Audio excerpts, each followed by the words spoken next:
5, 4, 3, 2, 1. The world is changing faster than ever. What used to take decades is now taking years or even months. What you see right now is the illusion that people have had for many decades and about the workplace being this secure place to work the rest of your life. For the first time in the history of our nation, our children will not do as well as us. We've seen our friends get laid off. We've been laid off. We've had our pay cut. People are overworked and underpaid. They seem to have less time and less freedom. They live under constant pressure. This is going to be forced. And so even if your employer loves you, he may have to cut you. There's something wrong that on Monday morning, the heart attack rate increases by 35%. Technology is accelerating, job security is declining. It just doesn't seem like the old models of making a living are as reliable as they used to be. Every aspect of our lives, there's a better way out there, but we're still doing it the old way. We live in the greatest country on the planet, and there are a lot of people sitting around complaining and being cynical. Like everyone's whining about this old model, and I'm like, why don't you leave it? Look at all this over here. Look at all this opportunity. Since so much of our lives revolve around our work and the way we make our living, many people are thinking there just has to be a better way. The biggest challenge facing our world today is not making money, is what are we going to do with all the displaced, unemployed people? People are afraid that they're going to make the wrong decision. People are afraid of the unknown. People are afraid that maybe I don't have the skills. Hey, sports fans, industrial age is over. It's dead. It's dying.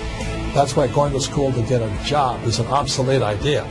A steady paycheck is an industrial age idea.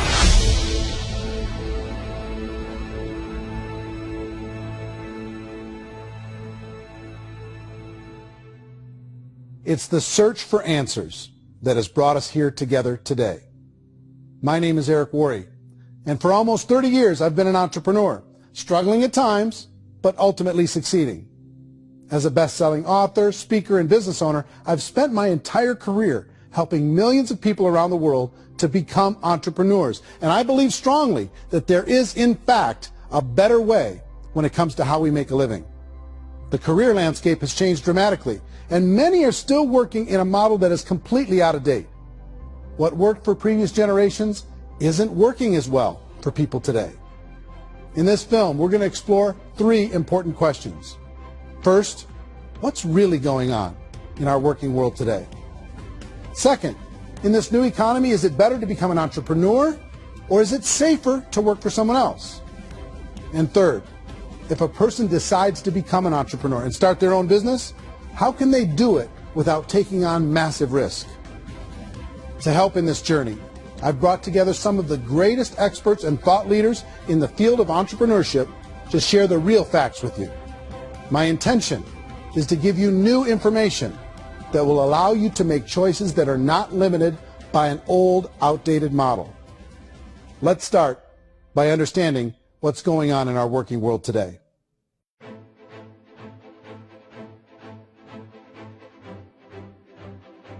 Let's look at unemployment. 30–40% of the people are honestly not working, but would be working. What our government does is if you haven't found a job in 6 months, we don't call you unemployed. We pretend you dropped out of the labor force. I've often said that unemployment, particularly structural unemployment, that's unemployment due to technological changes, is the first sign of economic growth. Think of it, 10 people live on an island. They go out every day and fish. One day, new technology shows up. A missionary brings them a net. Now, using the net, one pilots the boat, one throws the net. 2 fishermen can do all the work 10 used to. That's a 500% increase in productivity, 2 doing the work of 10, in one day. You don't have to learn a lot to learn how to throw a net instead of throw a fishing line. The island's got a big problem, 80% unemployment. But the island still has all the wealth of the fish because the 2 people produce as much fish as 10 did. Now, of course, looking back in history, these changes used to take thousands of years. And during that time, we went into farming and transportation. Some of us became doctors and some teachers and lawyers. And we developed all these new professions and new manufacturing jobs. Today, these changes are occurring literally in one day when a new technological advance occurs. And we don't have the social structures to deal with it or to retrain the unemployed people. So one of the things that I think is interesting as I travel across the country and really travel around the world is the way that we work and the way we get paid for work is changing pretty dramatically. On a global basis, everything is being turned upside down because of the rapidly advancing technologies. They are eliminating many jobs, and we have been left with many people not prepared for the jobs that exist. A lot of demand in public companies was to squeeze out all the fat and to get just as much margin as we possibly could, and fat equals humans. So this idea of job security and information age is so obsolete, but it's still taught inside our school system, and that's where the problem starts. There's no financial education in school system, and people are still trained to be employees, work for that paycheck. This is a chart on the middle class. What's happening in the middle class, those that went to school, their incomes have been coming down for years. And parents still say to their kids, go to school, get a job. Now what happens to all those middle class people who are dropping off the ends of the chart? Well, they become what's called working poor. And this is what happens to working poor. But they say poverty is ending. Well, poverty may be ending, but working poverty is going up. And this is food stamp usage.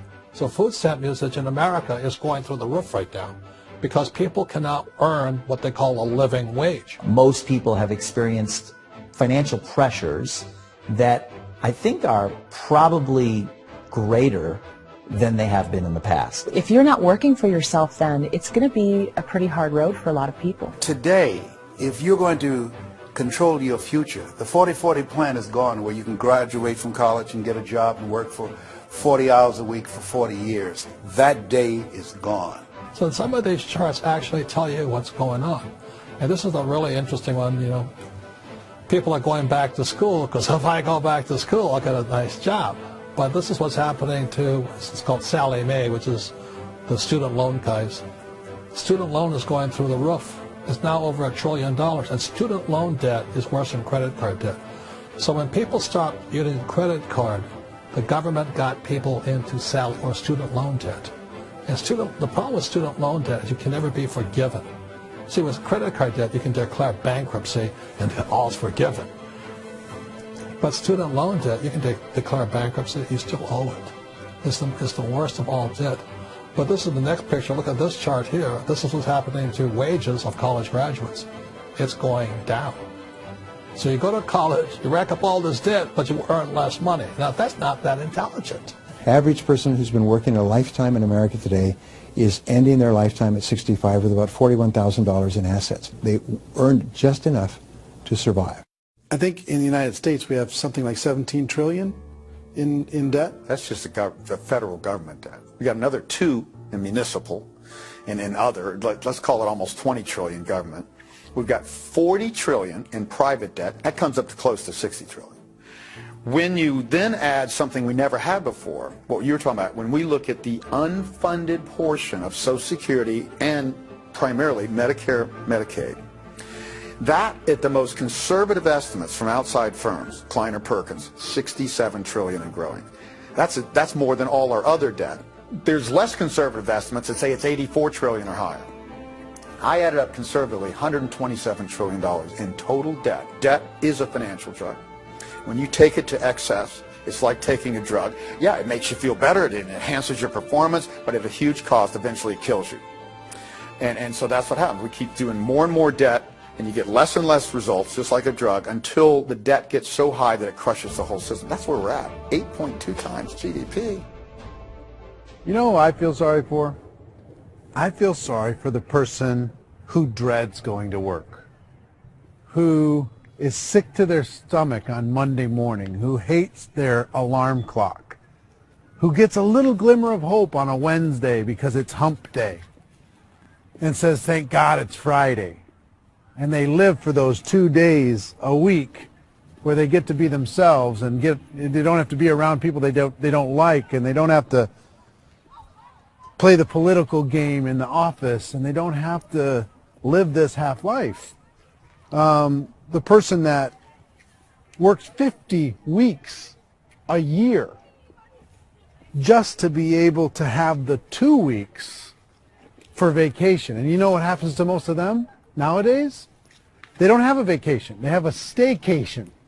They have time off of work, but they don't get to go where they want to go because they're overextended. They've got all this debt. They got all this situation. They hate their alarm clock. They can't sleep until they're done. They have to spend most of their life in traffic.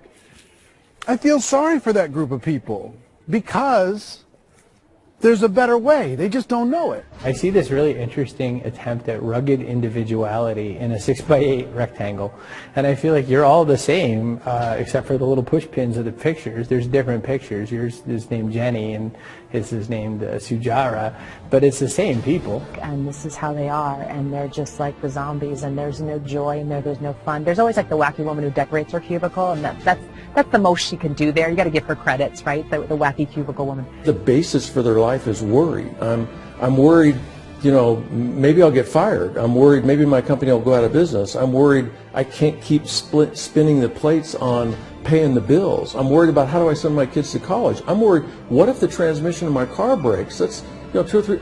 I can't fix it. People live in a sea of worry, and it eats at them. Those signs that people held up during the Depression didn't say looking for gainful employment in a cubicle. It said looking for work. Work is what we're looking for. Job is just a unit of measurement. Work is what we're going after. It's time to look in the mirror and say, it's not the economy, it's my economy. It's my little world of where I am. I need to improve. I'm not going to wait for the economy to come back because, frankly, the economy is doing great in this country. So I'm here on Wall Street, the financial center of the universe, the financial capital of the world. This is where most people's money goes to at least be held for a time, right? With interest rates in banks being effectively zero, and many experts are predicting it's going to stay at zero for the next 10, 20, even 30 years, people feel like they don't have any choice but to put their future into equities, to put their future into the hands of other people on this stock market, and hope that the stock market goes up, hope that the stocks that their advisors pick or that they pick goes up. That's one way to go, I guess. It's my personal belief that if you put your future into the hands of yourself, in other words, you have earning power by yourself, I think you're a better investment than these guys. I think controlling your future is a better option than handing over your retirement to these guys. The average household income in the United States is approximately $50,000 a year, what they call the middle class. To reach the top 25% of income earners, you need to earn at least $90,000 a year. To reach the top 10% would be a household income of $140,000, the top 5%, $190,000, and to be in the top 1%, you'd need a combined household income of at least $380,000 a year. So here's the question. What do you think would give you the best chance to move up and get to the top 10%, the top 5%, the top 1% or beyond? In my opinion, and in the opinion of many, many experts, the answer is to become an entrepreneur, to become your own boss. The spirit of the entrepreneur is to be a risk taker and to be resourceful and unstoppable and to have a vision of yourself beyond where you are and not willing to settle for life as it is. Think about the great entrepreneurs. They're visionary. They have heart. They're willing to do today what others won't so they can do tomorrow what others can't. Personally, I don't think of the new economy, the old economy. I create my own economy. The entrepreneur's in control. I decide what the economy is going to be like. In the world of entrepreneurship, there are no limits. You can make as much as you want, depending on how much you want to work and how smart you are and how great a team you put together. There's no more lifetime rewarding business than being an entrepreneur. Why in America, where anyone could be anything, would people want to give up their freedom and become effectively a modern-day slave, told shut up and be here every morning at 7:30, leave at 5:30, and do what I tell you? If people decide to become an entrepreneur and work for themselves, they have some traditional options, but they're riskier than you might think. Any kind of a retail business, retail build-outs, is extremely expensive. Even just these small little yogurt stores where they're putting little yogurt machines and you get all the different flavors, you're spending $200,000, $300,000, $400,000 to open a yogurt shop. I would love to buy a Dunkin' Donuts, but it's $500,000 or so to start. I don't quite have that just in case. In our search for a better way to make a living, we've come to the conclusion that becoming an entrepreneur is actually safer than being an employee. And through our look at the entrepreneurial options, one particular path kept coming up from expert after expert. And I think most people will find it surprising because it's certainly a non-traditional business model. That model is for people to start their own business and become an entrepreneur through the creation of a network marketing business. Some people call it direct selling because the product is being sold directly from the manufacturer to the end consumer, cutting out the middlemen. Other people call it multi-level marketing, or MLM, because there are multiple levels of commissions paid. The most common term today is network marketing, because network marketing best describes using a large group of independent distributors, independent entrepreneurs, to move a product or service more efficiently. So my friend here, Donald Trump, and I, we always write about the network marketing industry. And the reason we support the network marketing industry is because it really is a business school for entrepreneurs. Because most people come out of school looking for a paycheck. Oh, that's terrible. I went to network marketing like that. I think if it didn't exist, we should invent it. It is that good. I think direct selling is a great way to do business today. It's very easy to get into that industry, and you can be self-employed, be, in effect, an entrepreneur. When we see multi-billionaires adding network marketing companies to their portfolio of companies, that would be a clue. When we see people who are very famous authors and very famous business people endorsing the industry, that would be a clue. These network marketing companies aren't $50 million companies. They're billions and billions of dollars. They lead the stock market. They're major companies. When we're going to get it? You know, and you're going to school to work for a paycheck. But if you want to be rich, be an entrepreneur. And network marketing gives you the spirit to be an entrepreneur. A traditional company will spend up to 50% of their total revenue on marketing. Network marketing companies use a different approach. Instead of having all that extensive marketing expense, they utilize a network of independent distributors to do the marketing for them. Now, why do they do this? First, because word-of-mouth advertising is so much more effective today than traditional media advertising. Second, some products need to be explained or demonstrated, and an independent salesperson can do that more effectively than an ad campaign. Third, it's completely efficient. The company only pays for the marketing of their product if a sale happens and not before. Imagine if Amazon allowed you to become an independent distributor and paid out 40% of its revenue to that distributor group. All you had to do as a distributor was recommend a product, and if a person bought it on Amazon, Amazon would take care of all the logistics, and you'd get paid for bringing the customer. Now imagine you got paid for every purchase that customer made for the rest of their lives. Well, Amazon doesn't offer this option, but network marketing companies do. 85% of all buying decisions in our society are made as a result of word of mouth or reputation. We're recommending things to each other all the time. You know, who's your dentist? Who's your doctor? Who's your lawyer? What detergent, are you using? What legal system are you using? What product are you using? We're talking to each other about the things that we love anyway. When you go into a big box retailer, you're lucky if the clerk looks you in the eye, much less gives you any detailed or accurate information about what you're purchasing. So of course, this personal information, this education coming from a friend, a neighbor, a relative, or even a stranger, but one who has experience with the product is extraordinarily valuable. As a matter of fact, network marketing can educate consumers probably better than any other form of marketing. It certainly can do better than advertising, because advertising usually has a certain hype to it, and you can only get limited information. So, network marketing trumps advertising. If you were a typical sales company and you wanted to sell $1 million a month worth of product, you might go find 100 superstar salespeople. The quota would be $10,000 a month. So network marketing as a distribution system just flips the numbers.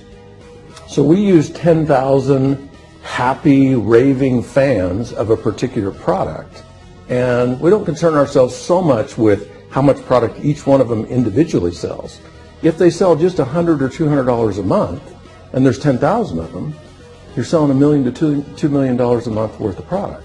And that's the best way I can explain how network marketing works. This is the marketing arm of the company. There's not money being wasted on bricks and mortar. There's not money being wasted on inventory that's sitting stagnant somewhere. There's not of employees standing around that don't have customers. These are people that are going to connect with customers. These companies allow people to become independent distributors for extremely low cost and with no minimum time or sales quota. Essentially, they own their own business and can provide as much or as little sales as they choose. In other words, the distributor gets all the benefits of traditional business ownership without the risk. The advantage of network marketing is the ease of entry, the low risk, and the low startup cost, because almost everything else has very high risk. You can get in for a minimal investment. You're buying into a system that's already been proven, products or services that have been proven to work. The keys to network marketing is providing an opportunity for the masses to get involved, providing an opportunity for the average person who doesn't have the resources to start their own business. All of this so far is fairly straightforward, but network marketing offers another benefit, and it's this benefit that makes it so interesting for entrepreneurs. Network marketing allows a distributor to build their own network of other distributors and then compensates them on the sales created by that entire group. Direct selling is, at its base, very simple. It's the sale of a product or service to an individual on a face-to-face, one-on-one basis, just the way we're talking right now.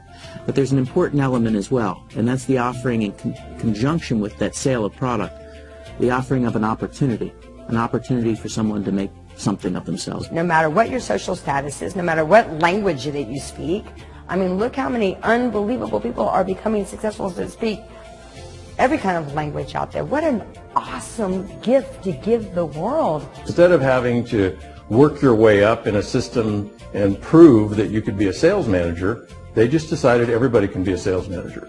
Everybody gets to build a sales team from day one. And so what that brought into the system of growth as a direct selling company is the concept of compounding or geometric progression. Because now you can actually grow sales force very quickly because everybody is enrolling people in their own sales force. People who are like, oh, this is weird, I'm building a sales team, or what do you think you do at a regular company? How do you think a regular company works? Network marketing is the only industry that doesn't say your past determines your future. It looks at your past and says, okay, now what can we train you to do so you can have a great future? Every other employer out there wants to exploit you for what you already know, not teach you something new. Network marketing has the potential to save the United States and the world, because it's going to teach people not to be employees, but to be entrepreneurs.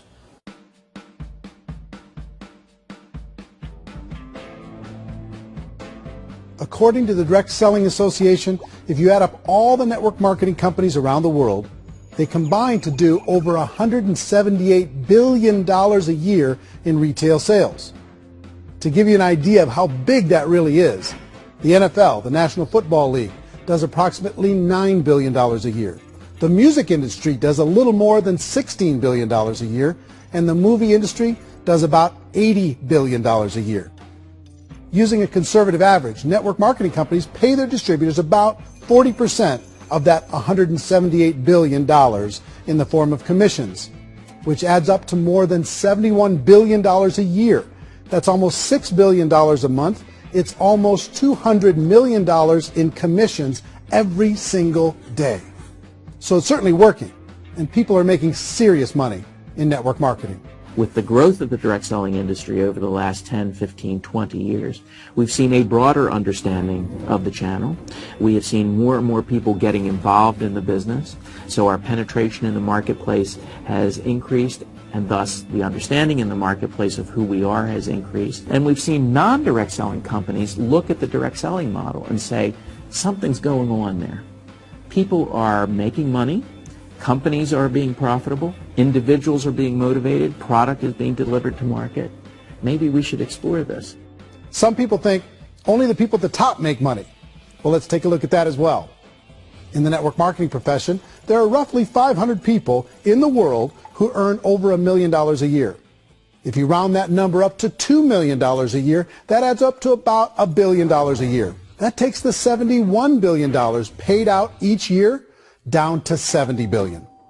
So where does the rest of the money go? The vast majority goes to part-time people making anywhere from a few $100s a month to many thousands of dollars a month. It goes to people who choose to make it a full-time career move and earning even more than that. Every day, people are using the money they earn through network marketing to pay off debt, have more fun, and improve the quality of their lives. Everyone I know in network marketing has been doing that since the 50s. They go to work when they want to go to work. They stop working when they want to take time with their children to have a leisurely breakfast and discuss issues and drive them to school. They go back to work when they get home, wherever they're working out of. The biggest thing that I've seen is people that have become much happier in their life. MLM has probably made more millionaires of more people in more countries, and I've spoken to them in 67 countries, than any other single form of business, starting from nothing. If they have a choice between working a job for the next 10 years or working a network marketing business for the next 10 years, the result of working the network marketing business will be better. A lot of people within the industry go on and make this a career and do extremely well at it. Network marketing has been nothing but good for everyone I know that's been involved with it because they did it seriously and they played full out and they've been very successful. It's been a constant barrage of success stories and people showing off stuff they got as a result of it. How many people are involved? Approximately 16 million Americans and 96 million people around the world are currently participating in network marketing. And in a recent poll, 82% of those people report a good, very good, or excellent experience with network marketing. So people are happy.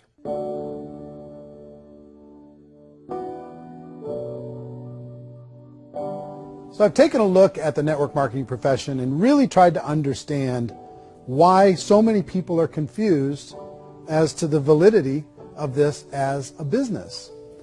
One is this pyramid shape. People get really messed up with this pyramid. Oh, it's one of those pyramid things. So I just think there are a lot of haters out there who really don't understand the industry and say, oh, it's a get-rich-quick scheme. It's a pyramid. Well, corporate America is a pyramid scheme. You know what I mean? It goes like this. You have thousands of MBAs, let's say working for Ford or General Motors or Coca-Cola. If all these MBAs are all trying to get to here, that's a pyramid. Only one guy's going to make it. Every 10 years, one's going to make it. Whereas you look at network marketing, it's like this. So you're here, and your job is to develop other CEOs coming up behind you. So it's an inverse pyramid. In network marketing, it's a very simple concept. If you sell product, you get paid. It is paid based on production. There is no first mover's advantage.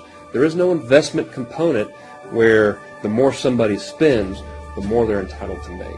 So the two are polar opposites of each other. It doesn't matter what shape the company is or the compensation plan is shaped, whether it's a circle or a pyramid or a triangle or a trapezoid, it doesn't matter. If compensation is coming primarily from recruitment, then you've got a problem. On the other hand, if an operation is basing their compensation to participants on the basis of sales, even when those sales are generated by people you've recruited, well, then you're a perfectly legitimate enterprise. That's the legal test. It's the practical test. Another issue that's been true in the past that is no longer true now is people used to be in network marketing loaded up with products that they couldn't sell, and they ended up a loser. They ended up with a bunch of product in their garage. They ended up with a bunch of products sitting in their kitchen shelves or whatever, and they thought they could sell it, and then they weren't willing to or able to sell it, and they ended up with a bunch of stuff, and they were bitter about it. There was this thing called front loading where you had to buy, if you bought $25,000 worth of product, you got better commissions and all this. Today, it's almost all done by computer. It's direct mail, comes from a warehouse somewhere else. You don't have to have all this inventory. You don't have to stock up. It's a paperless world now. Most of it's done online. You have a back office. It really works. And I mean, the technology has changed everything.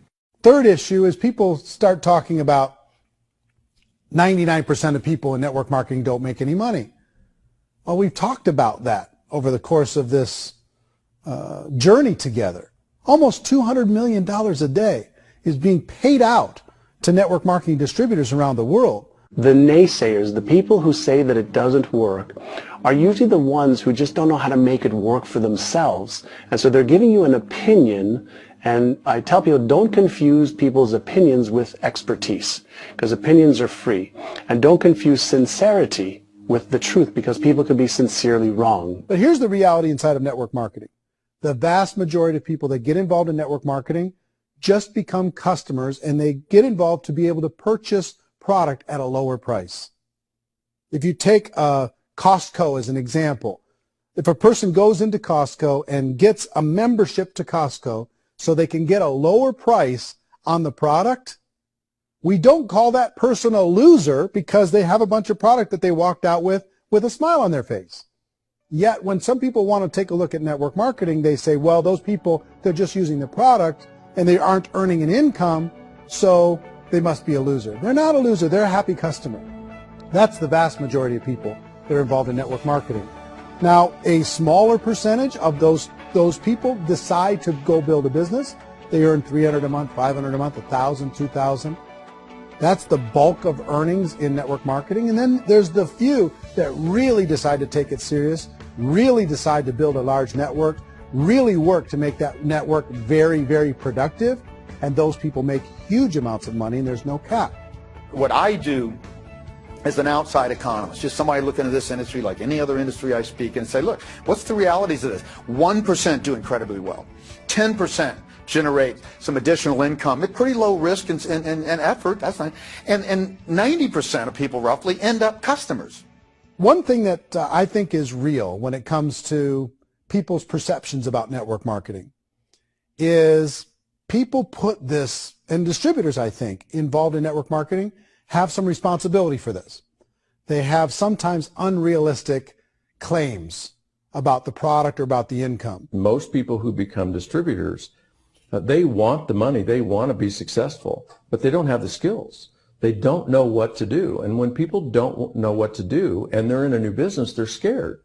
And when they're scared, they panic and desperation kind of sets in. So they think everyone they talk to has to get in. So if I talk to you and you say, well, no, I don't have time to do that, they're like, no, I need you. You have to do this or I won't be successful. So I start clawing on you. I start that desperation. So then I start making claims about the product, which are not appropriate, probably not even true. Or I start saying, oh, let me show you how you can make all this money and you don't have to do anything, Eric. And so you just totally misrepresent the opportunity, and you're clingy with people because you think you need everybody to be successful, and you don't. You know, one of the messages that I try to deliver most forcefully to companies as well as salespeople in direct selling is that you don't have to overpromise. The reality is in network marketing, there's a lot of hard work involved. There's a lot of effort. You're going to have to develop yourself. It's a business like anything else. It's going to take some time, but in my opinion, it's better.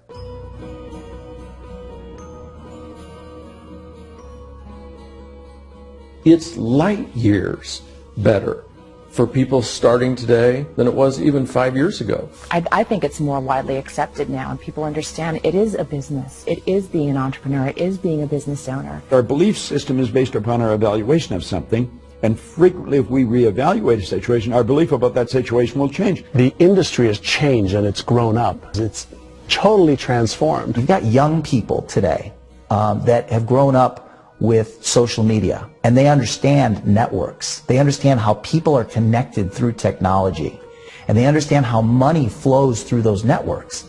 So when they see network marketing, they don't see it the way their parents saw it. And we've all learned, the larger industry that you represent, has all learned from those mistakes and flaws and errors that have happened early on. Early algorithms didn't work the right way.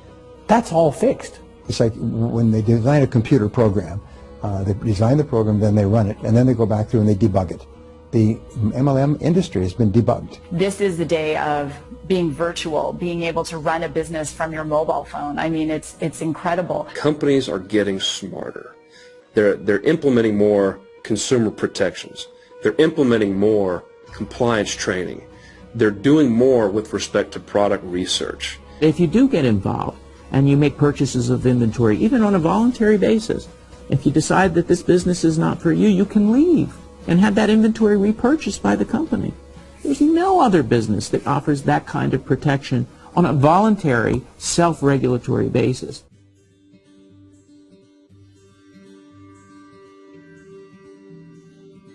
If you decide to look further into a network marketing business in order to generate more cash flow for your family, I would recommend reviewing the following 4 elements. First is the product or service. And on the product or service, I would ask 5 important questions. 1, do you like it? Is it something you would feel comfortable sharing with others? 2, is there a recognized need in the marketplace? It's hard to create a need if one isn't naturally there. Third, does the product meet that need? Does it solve a legitimate problem for consumers? And fourth, is it priced to sell? Can it compete in the marketplace? And fifth, is it priced for profit? Is there enough margin for the company and the distributor to be able to generate income for the long term? If you can answer the questions on the product to your satisfaction, the next element to consider is the company itself. Is it well run? Do you believe in the founders or the management team? Do you feel they have what it takes to go all the way? See, it doesn't matter how good the product is if the management can't take care of the company. Good management can change with the times. They can handle adversity. They can make good decisions. Make sure you choose a company that can serve you for a long time. The third element to consider is the compensation plan. And with that, there are 3 important things to look at. First, a brand new person needs to be able to generate some money fairly quickly. It may be an obvious reason, but you can probably imagine the ripple effect of a distributor getting involved and having even a small victory fast. That can only help with the overall success of the organization. Second, a person should be able to develop a moderate part-time income in a reasonable period of time. As they develop their network and as their sales grow, they should be able to enjoy more benefits.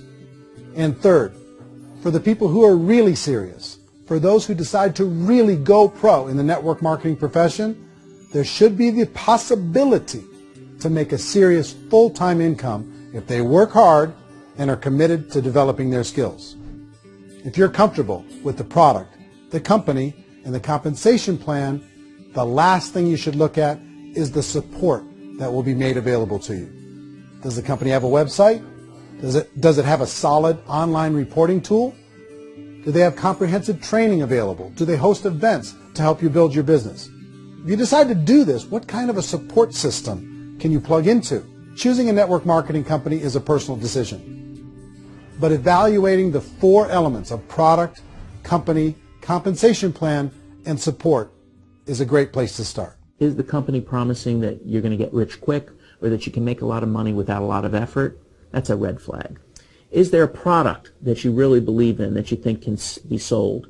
Or are you being told by salespeople or the person who's trying to recruit you or by the company itself that don't worry about the product, all you have to do is recruit other people into the business? Red flag, warning sign. If you're hearing that, take a second or even a third look. Get to know the customers, the products, the business, have some success, and see where the opportunities might take you to move up in the organization. You want to find out how concerned are they about my education, my training, and my development? Is there a space for me to grow? Most important question.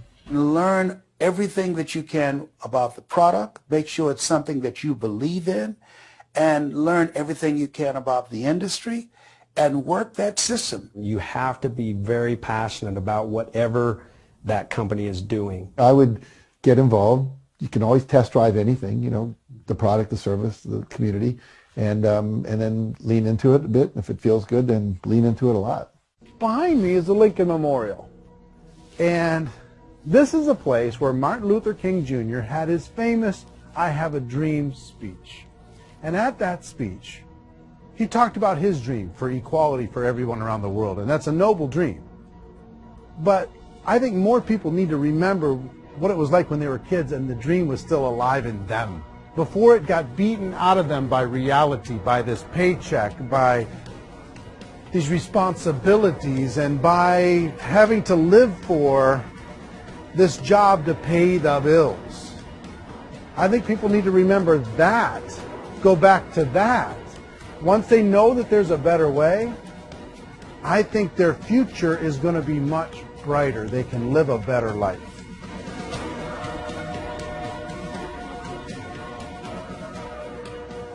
So if you're considering getting involved in a network marketing company, let me offer you just a few pieces of advice.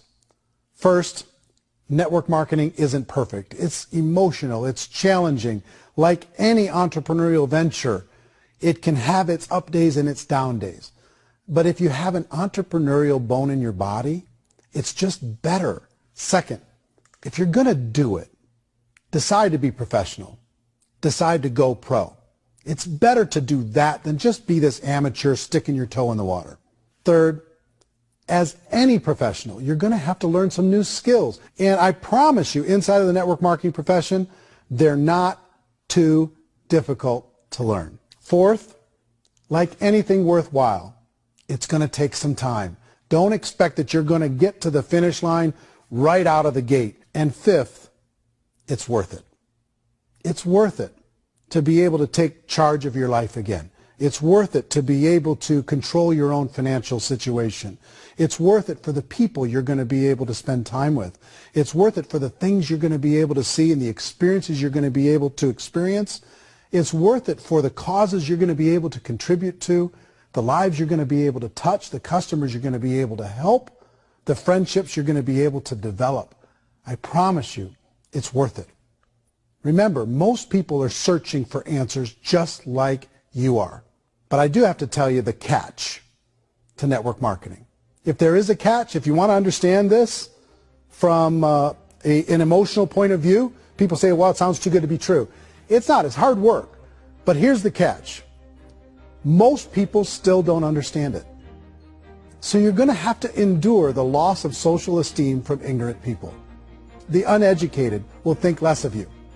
Now, if you can handle that, you're on your way. If that's going to destroy you, you know what? Entrepreneurship in general probably isn't in your future.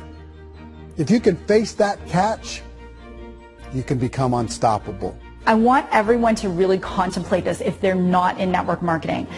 You're in a job, you probably have a mortgage, you have rent, you have debt, whatever's going on. You're in a prison. You work just hard enough to keep them from firing you, and they pay you just enough to keep you from quitting. Come on! I've been there, done that, and bought that t-shirt. In network marketing, if you run into failure, it's really just a homework lesson for yourself. There's no one to blame. You really have no excuse not to be successful. You just don't. People don't want to hear that, but there's so much available to you. If you want to be a good network marketer, be a student to the people above you, be a fellow traveler to the people on the same level, and be a teacher to those below, and know when it's appropriate to do which. People who are not afraid of asking people to buy things, or not afraid of persuading people with a chance they may say no, these people own the future. Nothing happens until something moves. So you got to go move, you got to go do something, or nothing's going to change in your life. In the beginning, you're going to do a lot of things that you don't get paid for. But as you go down the road, you get paid for a lot of things that you don't do. And your job is rehabilitate the spirit, the entrepreneur spirit in all of us. You get it back. You either give it a strong yes or a strong no, but no wishy-washy, dilly-dally stuff in the middle. There's dreams and there are nightmares, but I believe that the biggest nightmare of all is when you don't pursue your dream. You're going to see some monumental growth in this profession. It's an exciting, exciting time to be involved in the network marketing profession. The next 10 years, I see just exponential growth. When that tipping point comes, it's not a matter of asking somebody, have you ever heard about network marketing? You're really asking them, which company are you building your wealth in? We are here to fix the world, to improve relationships with other people, to improve other lives. And the real reward comes as an entrepreneur at any level from teaching somebody something and watching them soar. There is no greater reward.